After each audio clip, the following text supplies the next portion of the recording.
Weird science is the revolution. Action Comics number 1061, written by Jason Aaron with art by John Timms, Rex Locus, and Dave Sharp. Bizarro is back, but this time he's back with a vengeance because for some reason during the whole change-up of the multiverse, Earth-29, the original Bizarro world, is now gone, and Bizarro can't find his way back home. And since he can't find his way back home, he's going to make Earth-Zero his new home, whether Superman likes it or not.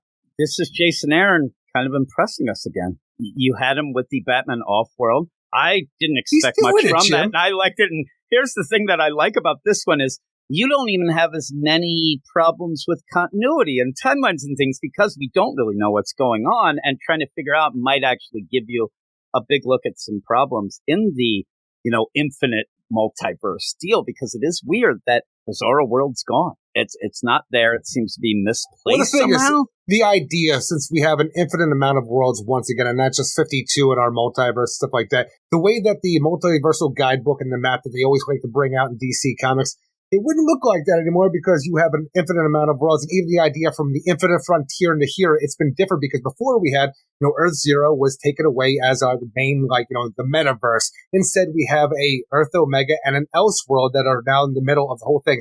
None of those two worlds or universes, as they usually are, did anything. We've forgotten all about them. We've changed the multiverse up once again because of all the stuff that our heroes do and don't do. And now, for whatever reason, Earth-29 is in a different position. And Bizarro, he needs to get back there. If he was off-world for whatever reason, he can't find his way home now, Jim. He can't do it. But thankfully, now that he's on Earth-Zero in that universe, space and time, he made his way to Planet Xerox, the sorcerer world, the sorcerer planet, where instead of being weak against magic like Superman is, he's able to absorb this magic and become a sorcerer, a warlock warrior, to take that magic back to Earth in order to take on Superman and enact a plan to bring his home back, even if it's not exactly the way he originally wanted it to be. Yeah, and so Jason Aaron jumps on this book, and I know that some people are going to be upset that Phil Kennedy Johnson isn't on it. Me and you even talked about the idea that some people might pish-posh a Bizarro story, but this is pretty good, and usually a writer will come... I don't understand the idea of pish-poshing Bizarro story. Now, if you want to pish-posh Bizarro talk because it's a pain to read, I understand that, but don't pish-posh a Bizarro story. You say that in the issue itself, people are pish-poshing Bizarro. So you have this going on, though, and it's this cool play where Jason Aaron is coming over, and writers who come over to DC, sometimes, Bendis, they try to change things up. They try to show they're the smartest people. Or, I always wanted to do this. I always wanted to do that. But the idea that Bizarro is, he kind of is strong with magic. It actually powers him up. That's a cool twist because of the thing that it goes against Superman. So I like that, but it does feel like somebody is maybe manipulating Bizarro to do this. He can't quite remember things, but you don't know why or how, and all these things will hopefully end up being Bizarro revealed. Being Bizarro? He's overwhelmed because of everything that's happened to him, the magic overtake him, and all this is even the things that he's able to do in this with relics and objects that he's going to enact his spell with. Is it him knowing this purely from the magic, or is it something deeper in there that's actually manipulating him to do this? We don't know quite yet, but we'll find out in the next two issues. And the thing that I don't get, and again, I'm going to go back to Bendis, and that's the big example of somebody coming over, a big name coming to DC. Remember, and we talked about this a lot since, when Bendis would do something, you're like, I don't know if he just messed up or if he has a plan. You know what I mean? And then you kind of use that whole deal. On purpose, or is he just screwing up? I don't know yet. Exactly. And a lot of times that happens. And he never meant it on purpose, we've come to realize. Things just kept falling in line of, you keep messing up. I never felt that here. Because it plays in with the story. Like you said at the beginning, where he doesn't remember things, you start thinking, well, he's a little stressed out. He is Bizarro. And I think that Jason Aaron is playing that idea. And I say that people are like, oh, pish-posh Bizarro. But Jason Aaron is playing up the fact that in universe, people think that he's a pushover. Oh, here he is. And a lot of times, he is played for laughs. And even the idea they throw in through the people just speculating on the street, the idea, hey, which Bizarro is this? They're like a bunch of them because you have Bizarro World Bizarro and you have the clone Bizarros that we have running around every now and again. Last time we saw them in Red Hood and the Outsider, not the Outsiders, the Outlaws. So, I like just having that thrown out there, even though it doesn't matter, just for people to know, hey, guess what? There's multiple Bizarros for everybody to understand. Yeah, and while this actually, it really pushes the Bizarro World Bizarro, but it's weird because there's something going on. Like I said, is it just him, Bizarro, and he's upset? The multiverse is, and what happens when your world kind of gets misplaced and then later, he ends up, Superman says, man, this isn't you. What's going on? But at that point, he's absorbed this magic and become this big magical. So is it the magic doing it, or is something else wrong? And I like that play. I love the play of, man, things are off with Bizarro, but what is it that's off, and how is it, and what's going on? Because, yeah, Bizarro starts doing things, and even, you said, collecting relics, things, and he says he doesn't quite know why, but he knows where to get them, and he's gathering up to do something that feels bigger than even just this story. His master plan to recreate Bizarro World here on Earth Zero. Yeah, I like when he wallops Superman. Superman goes all the way to Venus. He's like, holy moly, I've never been hit like that by, and still though, Superman in this, because it is a Bizarro story, but it's actually covers yet. I think that the Superman part of it's good too, because Superman is still there to try to help Bizarro. He's trying to catch up as much as we are, because he doesn't understand what's happening either, but he's still trying to be Superman about this. This great line in the idea, come on, Bizarro, you don't have to be this. You don't have to be bad. You're good. And you're like, no, Superman good, Bizarro the opposite. And I just love that because it's just such a plain description of what Bizarro is, but it works so great in the context that he's playing against the Superman right now. And, I mean, we talked about the idea.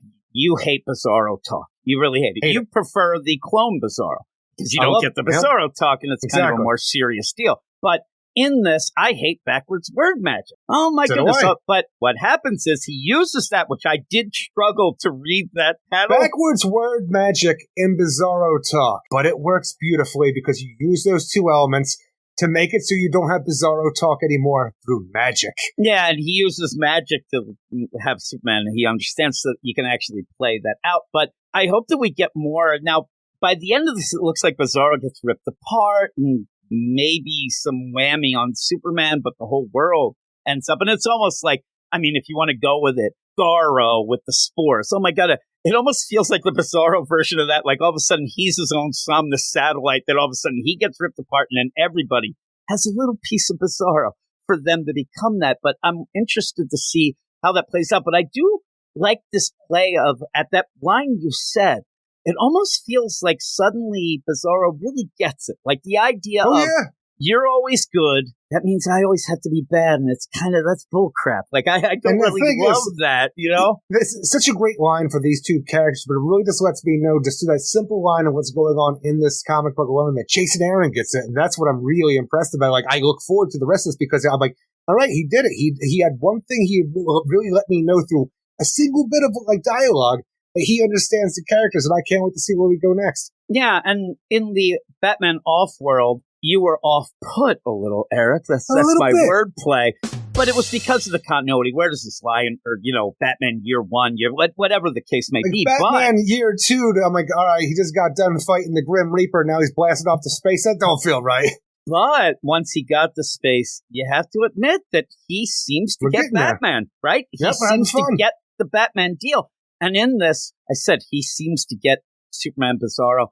And as a first story, Bizarro, that might be a little tricky. We talked about some of the things like a Riddler's tough for writers because you have to come up with these riddles and things like that. Or even, an Etrigan, where you got to be, rapping and stuff like that, which I'm surprised they don't get rapping. Like Eminem. Is Eminem around? Does he need the money? Is that just called rhyming now? It's just rapping? It's rapping. But they should get a rapper, right? Get him in there. Vanilla Ice, he's in. So like what you had with the rapping Etrigan you had before, so it's just No, I just want the rhyming to be a little more clever than what they usually get. I like at points when they just give up. What was that? Was that Batman Damned where you just had the Etrigan as a rapper? Yeah, Etrigan as the rapper, and you're like, really? That's what you want?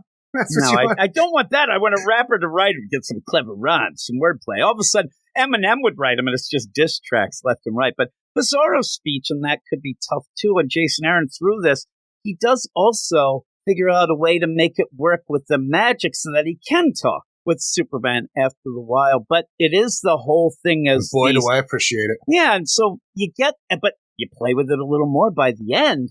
Because Bizarro wants to either find his home planet, his wife, his kid, or he wants to turn Earth into his own Bizarro world. That seems to be the play at the moment. And as he goes away, you play that idea of, was he still talking Bizarro talk, or was he still mad? Because he ends up, hey, I thought he was laughing or crying, and he was really laughing, and he's really throwing it in my face. So Superman's even confused by the end. But that is the whole time of, is it really Bizarro doing this, or is that the magic? Or is he forgetting things because somebody's manipulating him, or is it because he's so stressed out and upset? I like that play. That sets up a really cool mystery of what's going on. And we'll get Bibbo as Bizarro Bibbo, which means he's completely on the up and up. He's not sus. He always is. That's our deal. I love Bibbo, but I like to rip it about Bibbo. But you do have, like you said, everybody in Metropolis, at least for now, they're turning into Bizarros. And then at the end, after, it looks like Bizarro gets ripped apart in this magical portal, you have Lois turn into a Bizarro, and then say that, Lois and Superman looks like he's, a number one Bizarro. So we'll have to see how that plays out. Well, even that, it's a great idea, too, for how everything's working. Because once Superman puts it together, when he thought that Bizarro was dying in front of him and he was crying, he's like, wait a minute, was that him doing Bizarro? Like, did it revert back to where he's actually laughing because he enacted his plan? Because it's cool because once his plan is enacted and everything magically starts becoming Bizarro world where everybody becomes this, even Superman starts becoming Bizarro himself, where we end the issue with him hysterically laughing, which means it's Superman crying for what he's about to become. Yeah, that's really neat. I will say, you mentioned when we talked about this before, when you have the Bizarro speech even before the magic, you do have the highlighted by Dave Sharp of what is the opposite word of it. But I do think that Jason Aaron does a good job. He's telling it in big things. There's going to be a lot of Bizarro love you. You're going to have those things that are easy to go. Sometimes what happens as stories go on, that they try to get too intricate, and then you don't know what the hell's going on with the Bizarro speech. But this was well done. The art's great by Jen Timms, and I think that people should check this out, whether or not they're upset or don't like Jason Aaron because there's Marvel stuff. I think he's doing some really good stuff. Look, I have no idea about his Marvel stuff, but right now his DC stuff is killing it, and we're starting off 2024 great. It's great. I can't stress to you how much his Marvel stuff was starting to get. Hey, he needed a change, and it's done him well. He's over here doing it. What would you give it? 8.5 out of 10. Yeah, I'm an 8 out of 10. I think it's something that people should definitely check out, even if you were kind of sitting and sleeping on it. But I think a lot of people are checking it out because of Batman Offworld. But that is it. Thanks, everybody, as always, for listening. Me and Eric are going to do a bit more of these type of small reviews. This is something that we talked about on our Patreon Spotlight show. So if you want to get involved in that, go over to the Patreon at patreon.com/weirdscience, and you'll get an extended version of this, kind of a different deal. So thanks, everybody, and we'll talk to you all later. Weird Science is the revolution.